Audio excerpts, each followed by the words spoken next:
Good evening, good morning, good night, you lovelies. It is the one, the only Cappy D Bar, and I am here to keep a couple of promises. All right, promises made, promises kept. We're here to talk about Friday nights at FREDDY'S. All right, this movie came out a good week ago. I'm gonna be honest with all of you. I did not expect to have as good of a time as I had with it. It was like surprisingly entertaining, maybe for all the wrong reasons. It definitely caught me off guard with the amount of lore that was packed into this movie. I mean, positives, there are some familiar things that, you know, fans of the fan base can sink their teeth into, know that they can enjoy, but the foundation here, it's just it's not very good. It's not very good. It's not very good. I'm gonna be honest, the movie kind of sucks. It kind of sucks, but it's so bad that it's good, you know? And for that, I'm grateful. I had a pretty good chuckle, R4, R5 watched this movie, because it is like, it's bad. It's really bad. Listen, the acting in this movie is fucking insane. And I guess this is a kind of like lead off, you know, this is kind of like a runoff from the second, no, this is a runoff from the first movie, but I never watched the first movie because I knew it would be doo-doo, okay? I knew it would be bad because the Fnaf lore is so rich that you would really have to like really lock the fuck in to make it something worthwhile, and I just kind of knew that they weren't capable of that. So for that reason, I didn't really expect a lot going into it, and then it was kind of pelted with bad reviews, understandably, but a lot of people said that it was at least a somewhat entertaining time with, you know, appearances from, you know, Corey Kenshin and other YouTubers, but what the issue is with these films is that they're marketed for PG-13 audiences. And right off the bat, having a story like this with what happens in these stories, for it to be PG-13, awful choice. I mean, some of the murders in this movie are just terrible. They're bad. Like, one of the first people that we see that, like, quote unquote dies is the Marionette, who is originally a little girl. Again, she kind of spied on Matthew Lillard's character, who is, you know, Springtrap, the kind of person who started this, you know, murder spree of the Fazbears. There's a lot of lore, okay? There's a lot of lore that goes into this. I believe it's Will Afton, right? So Will Afton in this movie, he has a son, and his son is a security guard, and we learn that the security guard is the brother of the sister who is, you know, the kind of the dual antagonist in this movie. She is seen to be pretty honest, pretty truthful, and honest to God, somebody who wants to change their past and build a new future, you know, kind of just forgetting the issues of yester, right? But it is so fucking interesting, man. I can't imagine why the choices that are made in this movie, even from like a relationship perspective. Like, there's so many aspects of this relationship where Mike is like so like confrontational towards like the daughter of the serial killer, and then her explanation is just like, yeah, because my dad was a serial killer, and I'm still like working through active trauma. And then he'll just like huff and puff and just like storm off, and then I'm like, well, we can talk about this later. And it's like, bro, why is everybody in this fucking movie so weird? And honestly, the acting super poor. Like, this is not good acting at all. Like, the children actors, they're doing their best. Like, that beginning sequence was okay, but even that, like, parents telling like a child in distress to like fuck off and go do something else with their life, like go find your parents, like what oh gosh. Listen, I didn't hate this film. I like this film a little bit more than I like Thunderbolts, but that's not a really high bar to set. I can definitely say that they will be making at least up to 5 of these Freddy movies, and I'll be watching all of them. Because, you know, what can I say? I'm a fan of Sharknado. You know, I like good Hollywood slop every now and again. But that was my spoiler-free review for FNAF 2. Again, spoiler-free for right now. Everything past this point will be spoiler-heavy. Yeah, we just kind of get into it, right? So, as I mentioned earlier, the brother is, you know, the security guard that we see in this movie. He kills people, and then his entire thing is he wants the dual antagonist, you know, the daughter of the, you know, Springtrap, or Matthew Lillard, he wants this, kind of team of, the sons of, Will Afton to conquer the world and just kill a bunch of people, which is like, what a silly fucking plan. It's just silly. It's silly. I don't have anything else to say about it. There is a really good performance from Matthew Lillard that I really enjoyed. A really good segment, honestly. It's probably one of the better parts of the movie. But even that was just kind of confusing. Like, does she have like powers? Does she have psychic? Does she have like otherworldly powers? Is it like, and also it's a thing where like people can see dead people in this movie, which I think might have been a thing in the first, so it's not really a spoiler, but it is so fucking confusing. If people have like supernatural powers in this universe, then I feel like everyone should be a lot more cautious of the whole Freddy like Fazbear thing. Like, if you guys can see Mike, who is the brother of, the main character who I assumed maybe in the first movie could talk to the ghost or whatever kind of paranormal kind of poltergeist-esque power she has, right?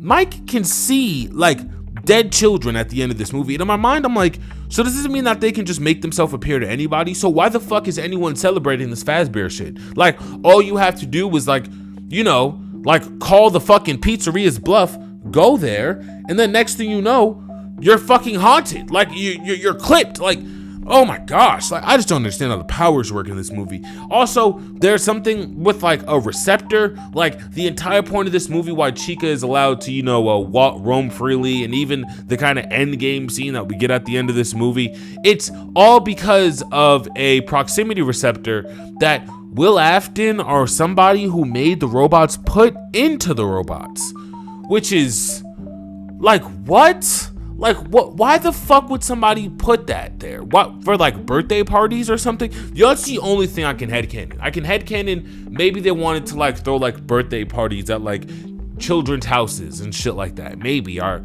maybe people like didn't want them to like get stolen or something like that. I don't know. And the suits look good. Everything looks good in this movie. But the story, it baffles the mind. It baffles the mind. I'll be honest. I don't understand what the point is with any of this shit. Even like the little girl, like she's an antagonist. Loki, the little girl is a fucking antagonist for this movie. Bro, she goes out of her way to free all the robots with this kind of like a pipe dream of, seeing her dead friends again.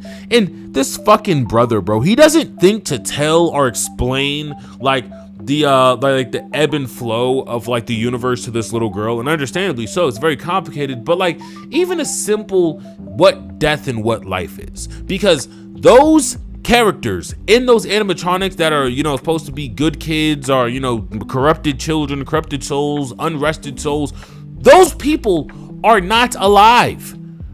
Like, they're barely living. They're not in death. This is a limbo. They're in limbo right now. You know what I mean? And I don't understand it. And then also, like, Vanessa, she gets herself kidnapped, which is the daughter of Will Afton. And while she's, like, in the process of going there, I'm like, you don't want to call, like, the cops, maybe, like, get, like, a second person, maybe even, like, have somebody outside to, like, call the police, or, like, the police don't get involved.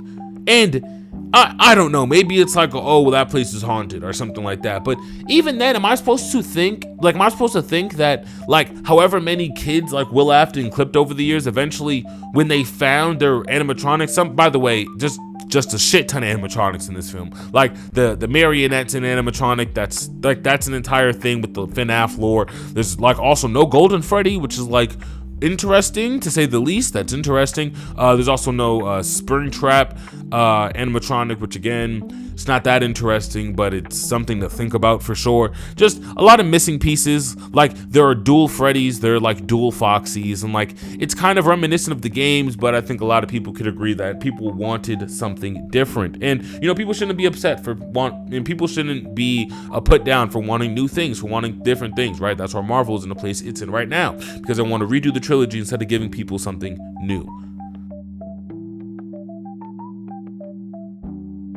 I don't even like some of the kills in this movie. Like Newman, right? The neighbor from Seinfeld, right? He's the teacher in this movie, and he is so fucking just makes it his mission to put down and demean the fucking like little girl in this movie. I don't know why, over like animatronics. And honestly, the small chica that she built was like, it was kind of creepy. And there's also that, like, the big brother doesn't say anything like, hey, you know, you're focused on animatronics after, you know, being probably somewhat traumatized from the murdering animatronics in the last movie, and them being your actual dead children friends.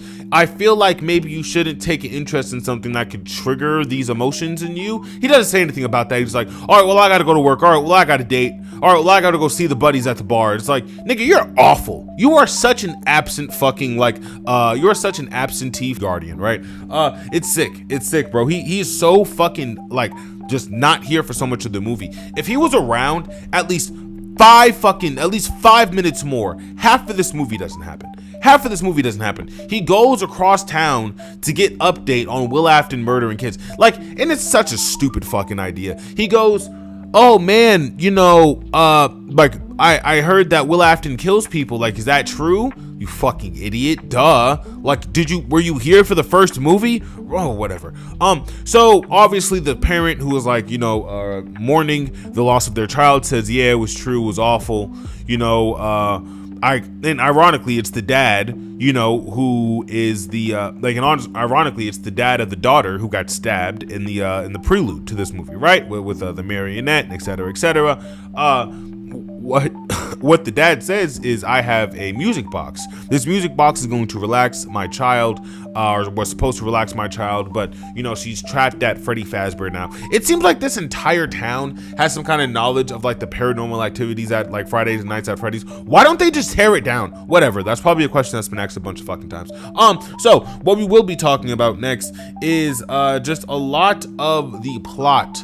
All right, it really does revolve around one motive: parents, guardianship, and surveillance, right? Are to a certain extent a nurture versus nature, if you would. The parents are to blame from, you know, the eyes of the marionette for the it's so fucking brain dead, bro. So all of the town's parents, hypothetically, if the villain was to win, would get murdered, leading there just to be a bunch of kids. And I guess hypothetically, Vanessa wants to throw a big party, maybe, as the marionette and the animatronics with all the kids in this town. I don't know where the fuck it is, Philadelphia, Chicago, wherever, right?